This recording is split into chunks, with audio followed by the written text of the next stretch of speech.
Ir-realtajiet tal-familji imħalta f'pajjiżna kienu diskussi waqt laqgħa organizzata fil-Parlament mill-Fondazzjoni għal Ġid tas-Soċjetà flimkien mal-Università ta' Malta. Diskussjoni bit-titlu Familji imħalta sejrin tajjeb x'qed jgħidulna t-tfal. L-istudju intitolat Blended Families Research Project kien tnieda fl-2021 u r-riċerka tmexxiet mill-akkademiċi Angela Abela, Susan Piscopo, Sue Vella u Alison Zammit-Said. Angela Abela, l-investigatur ewlieni, iddeskriviet kif l-istudju iffukaw fuq dak li qalulhom it-tfal u sostniet li huma impressjonaw ruhom dwar il-livell ta' empatija min-naħa ta' tfal lejn il-ġenituri tagħhom, anke f'sitwazzjonijiet li ma kinux komdi bihom.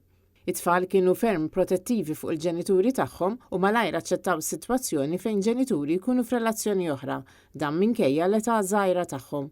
Din tirrifletti l-rwol importanti li għandhom il-ġenituri u l-step parents sabiex irawmu relazzjonijiet b'saħħithom mhux biss bejniethom iżda wkoll ma' tfal involuti sabiex jassiguraw komunikazzjoni ċara u onesta bejniethom. Fost il-pariri li taw it-tfal waqt li qasmu l-esperjenzi tagħhom huma staqsew l-step parents biex iħallu l-ġenituri bijoloġiċi jikkomunikaw b'libertà mingħajr ma jkun hemm sens ta' għejra jew sospetti.